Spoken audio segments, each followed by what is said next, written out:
Welcome and welcome back to my channel. তোমরা দেখছো দি fairy light. তো আজকে তোমরা দেখতে চলেছো আমরা থাইল্যান্ডে পৌঁছাবার পর প্রথম দিন কোন কোন জায়গা ঘুরে দেখলাম থাইল্যান্ডে। তো আমরা এখন আছি ব্যাংককে। তো ব্যাংককের কোন কোন জায়গা আমরা আজকে ঘুরেছি তোমাদের আজকে সেটাই দেখাবো। আর আমাদের কলকাতা থেকে থাইল্যান্ডে আসার জার্নিটা কিন্তু আমি আগে ব্লগগুলোতে শেয়ার করেছি, তাই যারা দেখোনি প্লিজ গিয়ে দেখে নিও। তো হোটেলে ঢুকে আমরা ফ্রেশ হয়ে বেরিয়ে পড়েছি একটু সাইট সিইংয়ের জন্য। তো হোটেল থেকে বেরিয়ে আমরা বাস খুঁজছিলাম, তো বাস তো পেলাম না তখন, আর কোন দিকে যাব সেটাও বুঝতে পারছিলাম না। তো সামনেই দাদা এই টুকটুক নিয়ে দাঁড়িয়ে ছিল, তো আমরা সেখানে গিয়ে কথা বললাম। তো একটা জিনিস ফাইনাল হলো, এনারা কয়েকটি জায়গা ঘুরিয়ে ঘুরিয়ে দেখাবে আমাদেরকে। তো তাই জন্য আমাদের ভাড়া কি পড়েছে আমি লাস্টে বলছি, কিন্তু দেখে নাও প্রথমে আমরা কোথায় এসেছি। আর থাইল্যান্ডে ব্যাংককে কিন্তু এরকম টুকটুক তোমরা প্রচুর পেয়ে যাবে, এটা কিন্তু এখানে প্রচণ্ড ফেমাস, আর এখানে কিন্তু ভাড়াটাও খুব কম লাগে। তো এটা আমরা বুক করে নিয়েছিলাম। আর প্রথমেই আমাদের নিয়ে আসা হয়েছিল একটা বুদ্ধ মন্দিরে। ওরা বলছিল এটার নাম হাম্পি বুদ্ধা, হাম্পি বুদ্ধা আর হামটি বুদ্ধা এরকম একটা কিছু বলেছিল। তো দেখো মন্দিরে একদম সামনে চলে এসেছি, আর ঝিঝির করে একটু বৃষ্টিও নেমে গেছিলো তখন। তো মন্দিরের ভেতরে ঢুকছি দেখো, আর এই সামনেতে দেখতে পাচ্ছ কিছু মূর্তি রয়েছে, এগুলো স্ট্যাচু না, ইনি নন, ইনি ঘুমাচ্ছেন, ইনি মানুষ ঘুমাচ্ছেন। তো যাই হোক মন্দিরটা একটুখানি দেখিয়ে নিই তোমাদের। আর এই মন্দিরে কিন্তু ঢোকার কোনো এন্ট্রি ফি ছিল না।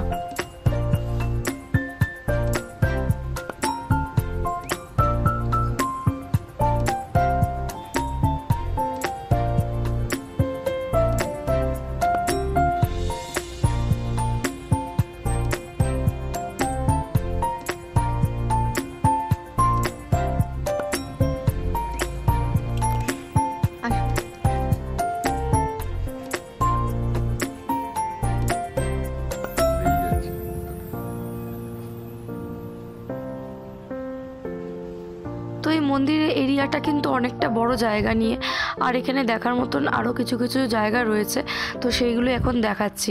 মন্দিরে একদম গায়ে কিন্তু রয়েছে এই প্যালেসের মতন এই জায়গাটা।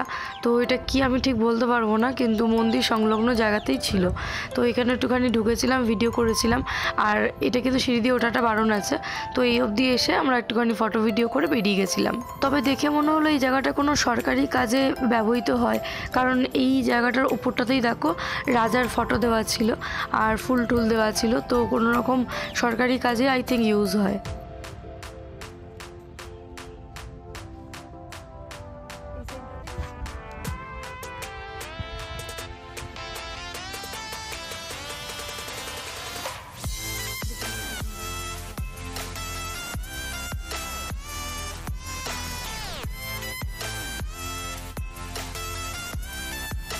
আর দেখতে দেখতে কিন্তু আকাশটা কালো হয়ে আসছে, আর আমার চিন্তাটা বাড়ছে যেন বৃষ্টি না নেমে যায়। বৃষ্টি নেমে গেলে একদম অবস্থা খারাপ, ঘুরে ঘুরে দেখাই যাবে না। কিন্তু আকাশ কিন্তু এরকম মেঘলাই হয়েছিল। তো দেখো এবার এখান থেকে বেরিয়ে গেছি, একটুখানি তোমাদেরকে থাইল্যান্ডের রাস্তাগুলো দেখিয়ে দিই, ব্যাংককের বিশেষ করে, যেহেতু আমরা এখন ব্যাংককে রয়েছি। তো কত সুন্দর পরিষ্কার পরিচ্ছন্ন, দেখো একটা কিন্তু নোংরা জিনিস, কাগজ প্লাস্টিক কিছু দেখতে পাবে না, শুধু গাছের পাতা পড়ছে, তাও আবার ওরা ঝাড় দিয়ে পরিষ্কার করে দিচ্ছে। এত সুন্দর পরিষ্কার, প্রচণ্ড সিস্টেমেটিক। আর এখানে একটা জিনিস আমার খুব ভালো লেগেছে, এখানে বিনা কারণে কিন্তু হর্ন দেয় না। খুব প্রবলেম না হলে কিন্তু হর্ন এখানে তোমরা অতটা শুনতে পাবে না। দেখো এত গাড়ি যাচ্ছে কিন্তু হর্নের আওয়াজ তোমরা পাবে না। ব্যাস কিছু তো যাওয়ার পর যেটার ভয় পাচ্ছিলাম সেটাই শুরু হলো, তুমুল বৃষ্টি শুরু হলো। আর রাস্তাগুলো দেখতে পাচ্ছ পুরো জল ছিটছে, আর আমরা এই টুকটুকের ভেতরে বসে দুটো কাকের মতো ভিজছি, কারণ এখানে কোনো প্লাস্টিক বা কিছু দিয়ে ঘেরার কোনো সিস্টেম নেই, এরকম দুপাশটাই খোলা। আর আমরা দুপাশ দিয়ে তো জলের ঝাপটা ভালোই পাচ্ছি, আর দাদা তো একদম টুকটুক দৌড়াচ্ছে পুরো, আর ভিজতে ভিজতে আসছিলাম। যদিও পুরোটা ভিজিনি, পায়ের দিকটা একটু ভিজেছিলাম। তো কিছুক্ষণ পর দেখে আবার রোদ্দুর উঠে গেছে, ঠিক 10 মিনিটের মতো বৃষ্টিটা হলো, তারপরে দেখছি এরকম ঝা চকচকে রোদ্দুর, আর চারিদিকে সবুজ, খুব ভালো লাগছিল এই সময়টায়।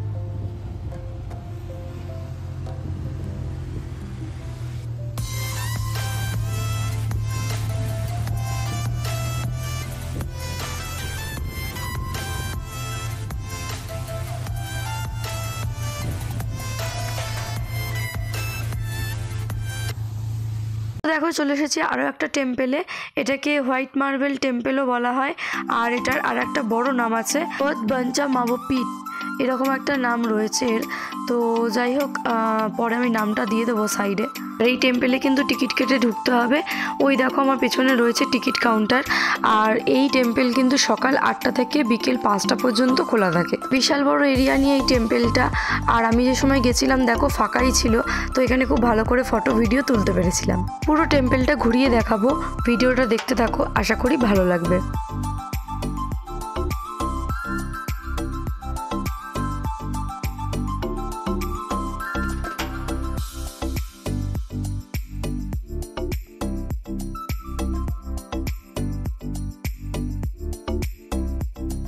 তো মেন টেম্পেলে ঢোকার আগে আমরা একটুখানি বাঁদিকে বাঁক নিলাম। এদিকে খুব সুন্দর একটা ঝর্ণার আওয়াজ পাচ্ছিলাম, তো ওই দিকেই যাচ্ছি। পুরো এরিয়াটাকে ঘুরে নেব, লাস্টে টেম্পেলটায় যাব। আর থাইল্যান্ডে ব্যাংককে কিন্তু আমরা একটা দিনই রেখেছিলাম, মানে 1 নাইট স্ট্যান্ড। তো আমরা যেদিনকে গিয়ে পৌঁছেছিলাম, তো গিয়েই দেখো ফ্রেশ হয়ে তো বেরিয়ে পড়েছি টেম্পেলগুলো দেখতে আর সাইট সিনগুলো করতে ব্যাংককের। ব্যাংককে অনেকেই আসে শুধু নাইট লাইফটা দেখার জন্য, কিন্তু আমি বলবো একটুখানি যদি টেম্পেলগুলো ঘুরে দেখো তাহলে এখানকার কালচার আরও ভালো করে বুঝতে পারবে।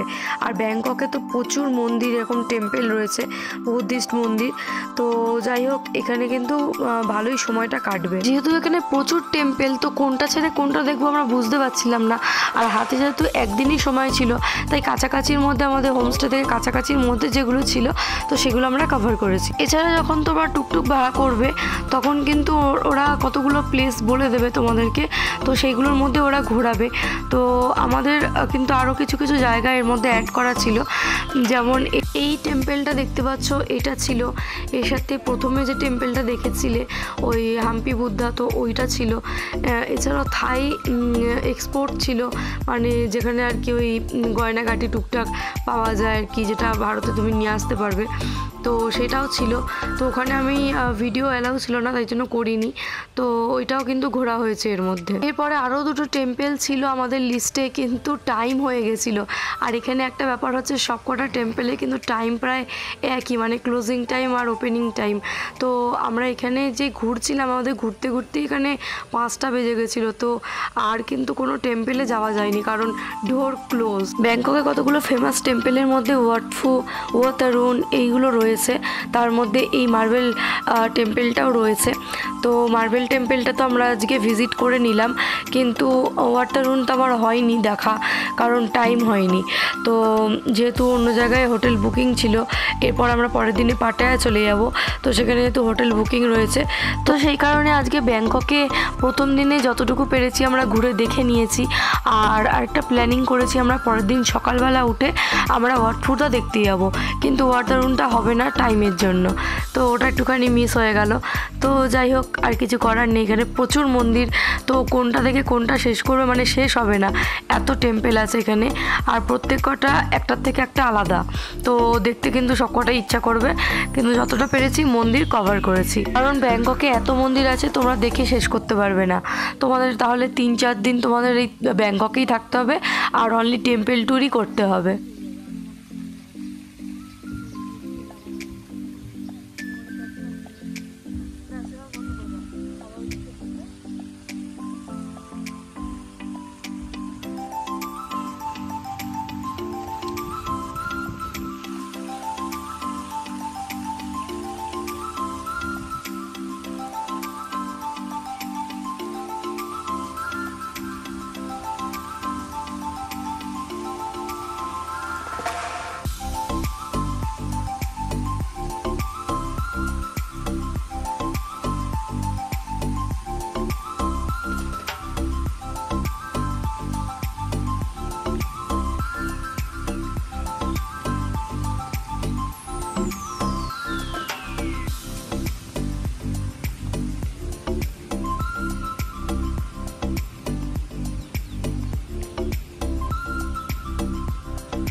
মন্দিরের পুরো এরিয়াটা ঘুরে এবার দেখো টেম্পলের ভেতরে ঢুকে এসেছি। তো কত সুন্দর লাগছে, আর স্ট্রাকচারগুলো মানে দারুণ, মানে এগুলো এতদিন আমি ভিডিওতে দেখেছি, ফটোতে দেখেছি, তো এটা সামনে থেকে দেখে এত ভালো লাগছিল। দেখো পুরো জায়গাটা খুব সুন্দর। আর এই টেম্পলটার ভেতরটা তো যে এত বড় এরিয়া রয়েছে সেটা বুঝতে পারিনি। বাইরের জায়গাটা তো ঘুরে এলামই, বাগানটা, আর ভেতরে দেখো কতটা এরিয়া নিয়ে এই মন্দিরটা ভেতরে।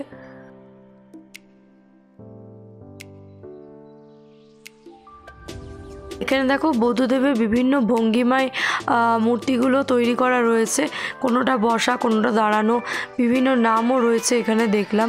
প্রচুর বুদ্ধদেবের মূর্তি রয়েছে দেখো, পুরো চারপাশটা ঘিরে। আর এইটা হচ্ছে মেন গেট, এখান থেকে ঢোকা যায়, তবে এখানে কিন্তু জুতো খুলে তবে এখানে প্রবেশ করতে হবে। তো দেখো বাদিকে সবাই জুতো রেখেছে, আমি ওখানে রেখে দিয়েছি, জুতো খোলা হয়ে গেছে। তো এবারে ঢুকছি, এখানে কিন্তু টিকিটটা শো করতে হবে।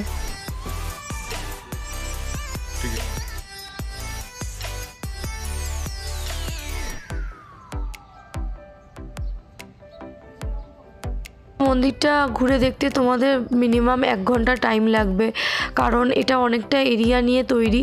আর যদি একটুখানি ফটো ভিডিও করতে যাও তাহলে তো আর একটু বেশি টাইম লাগবে। তো এই মন্দিরগুলোতে কিন্তু হাতে সময় নিয়ে আসতে হবে।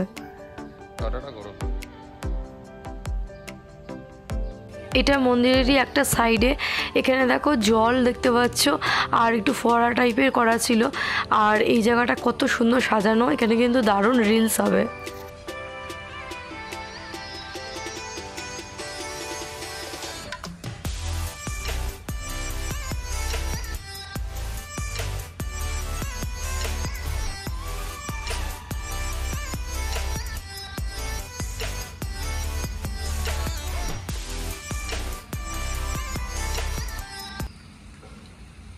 তো দেখো এবারে এখান থেকে বেরিয়ে পড়েছি। আর এইটা হচ্ছে এই মন্দিরটার সামনে যে রাস্তাটা, সেটা একটুখানি আমার বর ভিডিও করেছিল। তো দেখতে পাচ্ছ থাইল্যান্ডের পতাকা, তো ওটাকে নিয়েও একটুখানি ভিডিও করেছে। আর রাস্তাটা দেখো একদম যা চকচকে, একটা নোংরা দেখতে পাবে না, এত মেনটেন। তো খুব সুন্দর ঘুরলাম এই জায়গাটা। আর ওই যে দূরে আমি দাঁড়িয়ে আছি। আর আমাদের এখানে একটা বড় কেলেঙ্কারি হয়ে গেছে, সেটা হচ্ছে আমরা এখানে টুকটুককে খুঁজে পাচ্ছি না। আমাদের টুকটুকে ভাড়া দেওয়া হয়ে গেছিলো আগেই বুক করার সময়, তো টুকটুকটাকে আর খুঁজে পাচ্ছি না, কোথায় গেল। প্রায় আধ ঘন্টা ওয়েট করেছিলাম, আধ ঘন্টা 45 মিনিট মতন আমরা ওয়েট করেছিলাম। তো তাও আমি কিন্তু টুকটুকের দেখা পাইনি। তো মন্দিরটার কাছে একটুখানি ঘোরাঘুরি করছিলাম, ভাবলাম যদি চলে আসে, কিন্তু সে আর এলো না। প্রায় 45 মিনিট 1 ঘন্টা হতে যায়, তখন বর বললো চলো ক্যাব করেই আমরা চলে যাই। তো এখানে তো গ্র্যাব চলে, গ্র্যাব বুক করেছিলাম। এখান থেকে আমরা ডাইরেক্ট কিন্তু আমাদের গেস্ট হাউসে যাচ্ছি। তো যাই হোক, আমাদের গেস্ট হাউসের সামনেই এরকম একটা লোকাল থাই দোকান ছিল। তো এখানে কিছু সব ভাজা ভুজি এটা ওটা খাওয়ার পাওয়া যাচ্ছিলো। আমি এই ভিডিওটা আর করিনি, এটা আমার বর ভিডিও করেছে। আর এখানে এলাকাটা একটুখানি দেখিয়ে দিচ্ছে, এখান থেকে খাওসান রোড খুবই কাছে। তো দেখো এরিয়াটা ঠিক এরকম। তো যাই হোক, আজকের ব্লগটা তাহলে এই পর্যন্তই রাখছি। এরপরে তোমরা কিন্তু খাওসান রোডের নাইট লাইফটা দেখতে পাবে, তো যেটা ব্যাংককে ফেমাস। তো তাই জন্য দেখতে থাকো ব্লগগুলো, আশা করি ভালো লাগবে। আর দেখো এই সব খাবারগুলো কিন্তু এই দোকানে পাওয়া যাচ্ছিল। তো যাই হোক, আজকের ব্লগটা এই পর্যন্তই রাখলাম। দেখা হচ্ছে নেক্সট ব্লগে। আজকের মতন টাটা।